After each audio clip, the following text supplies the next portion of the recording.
Friends எல்லாருக்கும் வணக்கம். இன்றைக்கி ரொம்பவே டேஸ்டியான டெலிஷியஸான ப்ரான் பிரியாணி எப்படி ஒன் பார்ட் ஒன் ஷாட்டில் குக்கர்லேயே பண்ணலாம் அப்படின்றத இந்த வீடியோவில் நம்ம பார்க்க போகிறோம்.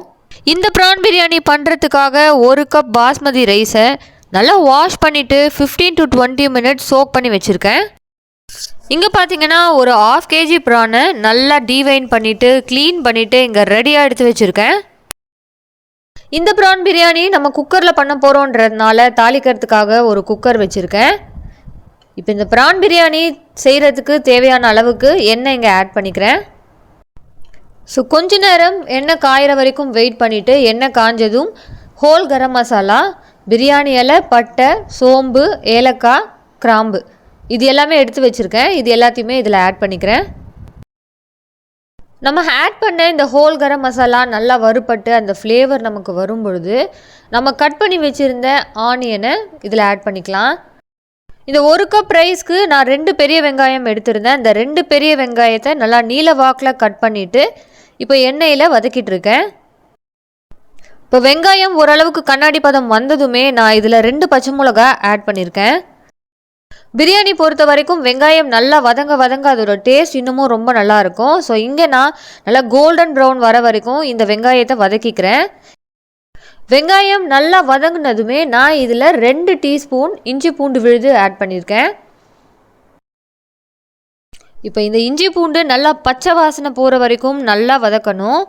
இப்போ இந்த இஞ்சி பூண்டு நல்லா வதங்கினதுமே 1 teaspoon red chilli powder add பண்ணியிருக்கிறேன், வெறும் மிளகாத்தூள்.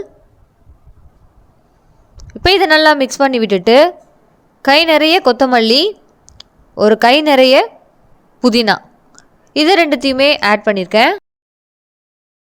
இந்த புதினா கொத்தமல்லி நல்லா வதங்கினதுமே இந்த ஸ்டேஜில் ஒரு பெரிய தக்காளி நான் கட் பண்ணி ஆட் பண்ணிக்கிறேன். இப்போ இந்த தக்காளி சீக்கிரமாக வதங்கணும் அப்படின்றதுக்காக நான் கொஞ்சமாக கல்லுப்பு ஆட் பண்ணிக்கிறேன். இப்போ பார்த்தீங்கன்னா தக்காளி நல்லா மேஷ் ஆகிடுச்சு. இந்த ஸ்டேஜில் நான் கொஞ்சமாக 1 டீஸ்பூனுக்கு குழம்பு மிளகாய்த்தூள் ஆட் பண்ணிக்கிறேன். குழம்பு மிளகாய்த்தூள் மோஸ்ட்லி நிறைய பேர் ஆட் பண்ண மாட்டாங்க, பட் இது ஆட் பண்ணுறதுனால இதோட டேஸ்ட் ரொம்ப சூப்பராக இருக்கும். இதோடு கூட 1 டீஸ்பூன் கரம் மசாலா பவுடரும் ஆட் பண்ணிக்கிறேன். இப்போ நம்ம ஆட் பண்ணியிருக்கிற எல்லா இன்க்ரீடியன்ட்ஸும் சேர்ந்து ஒரு கிரேவியாக வரணும் அப்படின்றதுக்காக நான் 1 டேபிள் ஸ்பூன் தயிர் ஆட் பண்ணிக்கிறேன். இப்போ நம்ம ஆட் பண்ண எல்லா மசாலாவும் ஒன்று சேர வந்துருச்சு. இந்த ஸ்டேஜில் நான் க்ளீன் பண்ணி வச்சுருந்தேன் அந்த 1/2 kg ப்ரானை இதுக்குள்ளே சேர்த்துக்கலாம். இப்போ இந்த ப்ரானில் நல்லா மசாலா கோட் ஆகுற மாதிரி நல்லா கலந்து விட்டுக்கலாம். இப்போ இந்த ப்ரான் ஆட் பண்ணி நல்லா கலந்து விட்டாச்சு. இப்போ இந்த ஸ்டேஜில் நான் 1 கப் அரிசி எடுத்ததுனால இதில் 1.5 கப் தண்ணி ஆட் பண்ணிக்கிறேன். 1.25 1.5 கப் வரைக்கும் நம்ம தண்ணி ஆட் பண்ணும்போது நமக்கு கரெக்டான கன்சிஸ்டன்சியில் கிடைக்கும். 1.5 கப் மேலே நீங்கள் ஆட் பண்ணிங்கன்னா அரிசி குழஞ்சிடும். இப்போ இந்த மாதிரி தண்ணி கொதிக்கும் பொழுது நம்ம இந்த தண்ணியை டேஸ்ட் பண்ணி உப்பு அட்ஜஸ்ட் பண்ணிக்கலாம். இந்த உப்பு எப்படி இருக்கணும்னா நார்மலாக இல்லாமல் ஜாஸ்தியாக இருக்கணும். இந்த கடல் தண்ணி மாதிரி கொஞ்சம் உப்பு ஜாஸ்தியாக இருக்கணும். இப்போ பார்த்தீங்கன்னா நம்ம ஆட் பண்ண அந்த தண்ணி கொதிக்க ஆரம்பிச்சிருக்கு. இந்த ஸ்டேஜில் தான் நம்ம அரிசி ஆட் பண்ணணும். தண்ணி கொதிக்கிறதுக்கு முன்னாடியே நம்ம அரிசி போடுறதுனால அரிசி உடையிறதுக்கு வாய்ப்பு இருக்குது.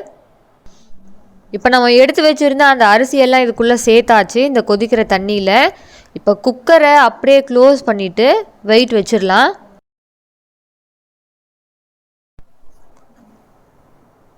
இப்போது குக்கரில் 2 விசில் வர வரைக்கும் வெயிட் பண்ணி நம்ம ஆஃப் பண்ணிடலாம். விசில் கணக்கு எனக்கு தெரியாது அப்படின்றவங்க கரெக்டாக 5 மினிட்ஸ் நம்ம அடுப்பில் வச்சுட்டு ஆஃப் பண்ணிடலாம்.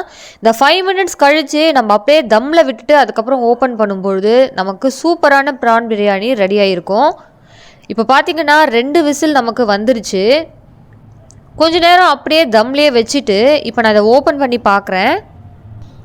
இப்போ இதை அப்படியே அடியிலேருந்து கலரி விட்டுடலாம். உங்களுக்கு விருப்பம் இருந்தால் இந்த ஸ்டேஜில் 1 டீஸ்பூன் நெய் ஆட் பண்ணிக்கோங்க. இப்போ பார்த்தீங்கன்னா நம்ம ப்ரான் பிரியாணி சூப்பராக ரெடி ஆகிடுச்சு. அரிசி கொஞ்சம் கூட உடையாமல் ரொம்பவே நீளமாக சூப்பராக ரெடி ஆகிடுச்சு. இப்போ இதை அப்படியே நம்ம ஒரு பவுலில் சர்வ் பண்ணிக்கலாம்.